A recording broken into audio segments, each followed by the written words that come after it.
Merhaba arkadaşlar, merhaba Godot severler. Bu dersimizde Godot'da bir projemize ses efekti nasıl eklenir bunu öğreneceğiz. Elbette ki ses efekti eklemenin script içerisinde birçok farklı yolları olabilir. Biz bu dersimizde bir top nesnesinin bir engele çarptığı zaman ses efekti oluşturmayı öğreneceğiz. Şimdi bu dersimizde çalışmamızı baştan sona yapacağız. Çünkü Godot'un 4.3 sürümünde bazı değişiklikler var. Böylece bu değişiklikleri de incelemiş oluruz. Şimdi gelin sahnemize bir zemin ve engel ekleyelim. 3D sahneye gelelim.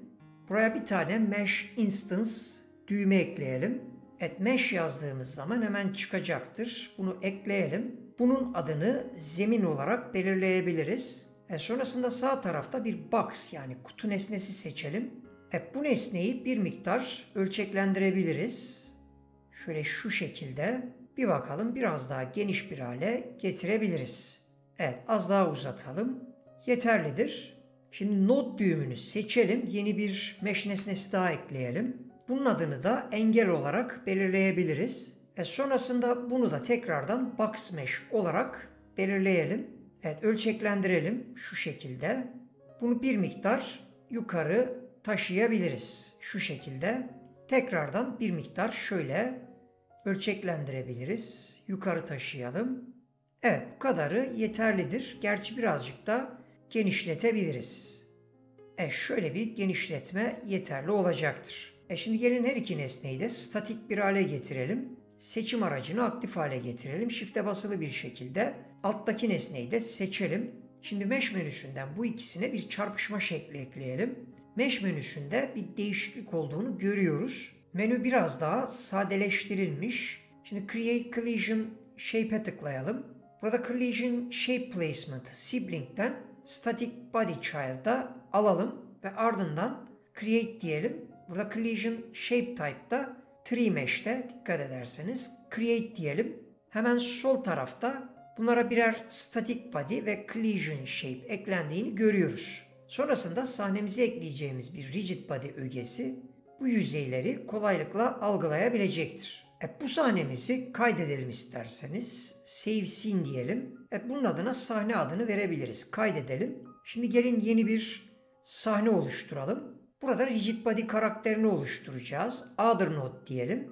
Arama bölümüne Rigid yazalım. Rigid Body 3D'yi ekleyebiliriz. Şimdi burada bir uyarı veriyor. Uyarıda bunun bir nesnesi yok diyor. Şimdi buna bir nesne ekleyelim isterseniz. Mesh nesnesi. Tekrardan Ctrl A ile burada Mesh'i aratalım. Evet, Mesh Instance 3D ekleyebiliriz. Sağ taraftan bir tane Sphere nesnesi ekleyebiliriz. Yani küre nesnesi. Ayrıca bir de buna Collision ekleyelim isterseniz. Tekrar Rigid Body'yi seçelim. Buraya Collision yazalım. Collision Shape 3D ekleyebiliriz. Sonrasında sağ tarafta bunun da şeklini Sphere Shape 3D olarak belirleyebiliriz. Burada bir isimlendirme yapabiliriz isterseniz. Bu Rigid Body 3D'nin adını karakter olarak belirleyebiliriz. Sonrasında bu sahneyi de kaydedelim. İsmini karakter olarak belirleyebiliriz. Save diyelim. Sonrasında tekrardan sahne çalışma alanına gelelim. Buradan Node düğümünü seçelim. Aşağıda karakter sahnesini seçelim ve Instantiate ile bunu bu sahneye ekleyebiliriz. Bunu ekledikten sonra buradaki karakteri şöyle sol tarafa doğru taşıyabiliriz. Buradaki nesnenin büyük olduğunu görüyoruz. Tekrardan karakter sahnesine gelelim. Buradaki iki nesneyi beraberce seçip Transform'dan bunu birazcık şöyle küçültebiliriz. Sonrasında sahneyi kaydedelim. Tekrar bu bölüme gelelim. Evet.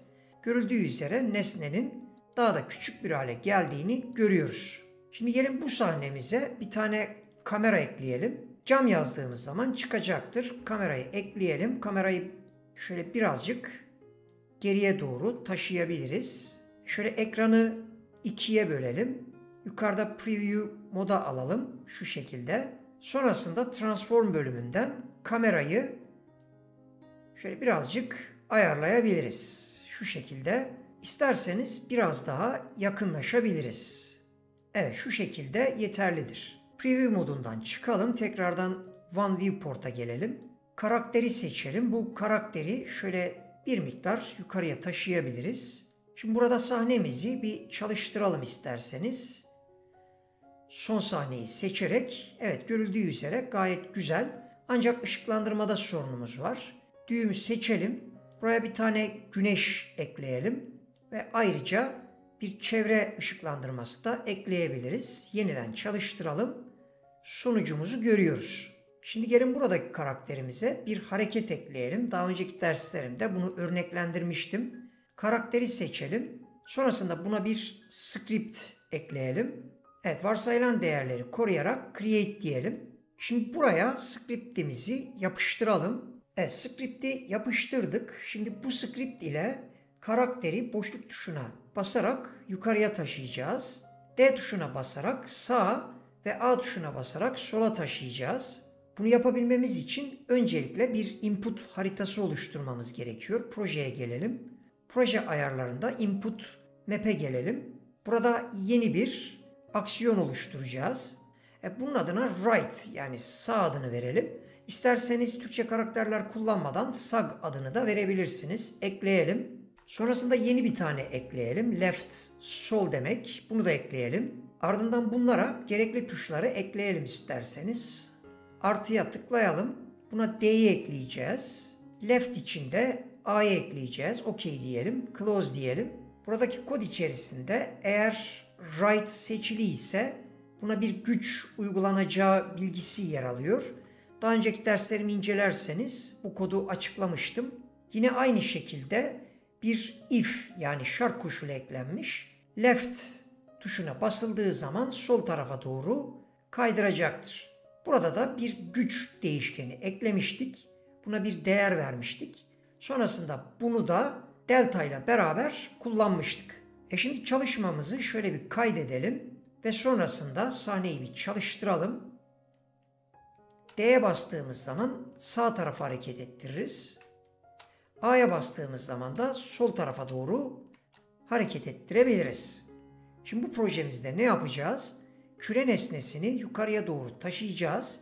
Küre nesnesi engele çarptığı zaman bir çarpma ses efektini duyacağız. Gelin şimdi bunu yapalım. Evet, öncesinde script'te şöyle aşağıya doğru gelelim. Sonrasında karakteri seçelim. Burada karakterin seçilmiş olduğuna emin olalım. Rigid Body 3D ayarlarında görüldüğüne emin olalım. Ve yukarıda Node sekmesine tıklayalım. Şimdi burada bir Rigid Body 3D sinyali ekleyeceğiz. Body Entered, Body None'a çift tıklayalım. Burada Receiver Method On Body Entered olarak otomatik bir şekilde belirlenecektir. Ardından Connect diyelim. Hemen bunu ekler eklemez burada dikkat ederseniz yeni bir fonksiyon eklendi. Bunu yukarıya doğru şöyle bir taşıyabiliriz. Biraz daha aşağıda kalabilir. Sonrasında bu fonksiyon içerisine yeni bir kod bloğu ekleyeceğiz. Bunu yapmadan önce karakterin zemini algılayabilmesi için Solver'ı aktif hale getirmeliyiz. Tekrardan burada karakter seçiliyken Inspector'a gelelim. Burada Solver'da Contact monitörü açalım. Burada maksimum kontak sayısını sıfırdan yukarı bir sayı olarak belirlersek hemen burada uyarıyı görüyoruz dikkat ederseniz. Şimdi 3D alanına bir geçiş yapalım. Bu ortadaki nesne dikkat ederseniz engel nesnesi. Bu engel nesnesini bir grup içerisine ekleyebiliriz. Bunun için tekrardan Node sekmesine tıklayalım. Ardından grupsu seçelim.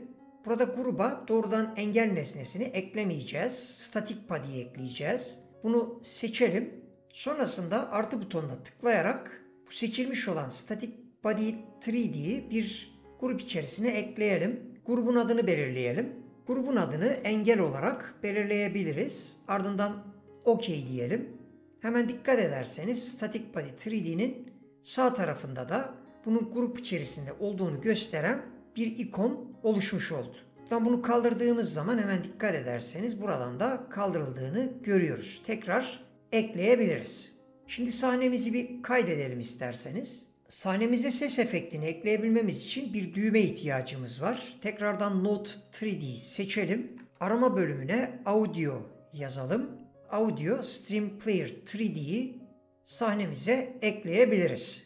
Sonrasında bu seçiliyken tekrardan Inspector bölümüne gelelim. Burada Audio Stream Player 3D'nin özelliklerini görmekteyiz. Şimdi indirdiğimiz ses efektini sürükleyip Godot'a aktarabiliriz.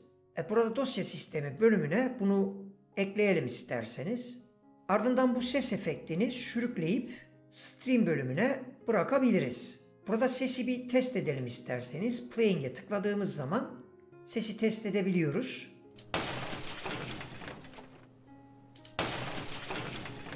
Evet, isterseniz bu sesin pitch değerini değiştirerek biraz daha çabuk ve ince bir şekilde çıkmasını sağlayabilirsiniz. Örneğin şöyle 2 civarına getirdim. Evet, biraz daha artırabiliriz. Evet, yeterlidir. İsterseniz bu Audio Stream Player 3D'nin adını da değiştirebilirsiniz. Evet, bunun adını da ses efekti olarak değiştirdim. Şimdi gelin ses efektini script içerisine ekleyelim. Tekrardan script çalışma alanına gelelim. Evet, bunu yukarıdaki fonksiyonun şöyle alt kısmına ekleyebiliriz.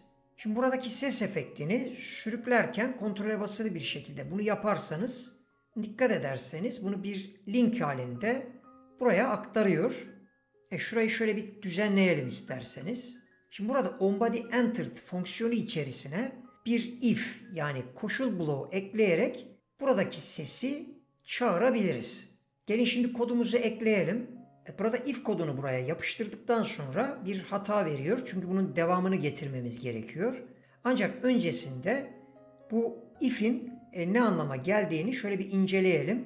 Burada eğer engel gruplar içerisindeyse ki grup içerisinde, burada static body dikkat ederseniz tekrardan not bölümünde gruplara geldiğimizde görüyoruz. Bunu seçtiğimizde engel grubunun içerisinde. Böyle bir şart karşılandığı zaman ses dosyasını çalıştır.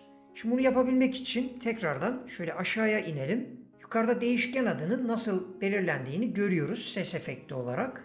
Bunu şöyle bir seçelim ve kopyalayalım. Buraya yapıştırdıktan sonra noktaya basalım. Ardından burada play gelecek yani oynat. P'ye bastığımız zaman hemen listede görüntülenecektir. Bunu seçtikten sonra hatanın da ortadan kalktığını görüyoruz. Evet, çalışmamızı şöyle bir kaydedelim ve sonrasında sahnemizi bir çalıştıralım, test edelim isterseniz. Evet, topu havalandıralım. Engelin üzerinden diyelim ki buradaki engel aşarken evet buraya değdiği anda dikkat ederseniz hemen ses efekti devreye girdi. Tekrardan sola doğru yine ses efektini duyuyoruz. Atlattığımız zaman herhangi bir şekilde sorun olmuyor. Elbette ki ses efektlerini script içerisinde birçok farklı şekilde ekleyebilmek mümkündür. Örneğin ateş atan bir tabancaya eklenebilir ya da yere düşen herhangi bir nesnenin kırılmasına yönelik bir ses eklenebilir. Bu tür ses efektlerinin hepsi script içerisinde çeşitli yöntemlerle eklenebilir. Biz bu dersimizde zemini algılamaya yönelik bir ses efekti ekledik. İlerleyen zamanlarda diğer yöntemleri de öğreniriz. Şimdi kodumuzu tekrardan bir özetleyelim isterseniz. Burada karaktere bir hareket ekledik. Üst taraftaki scriptle.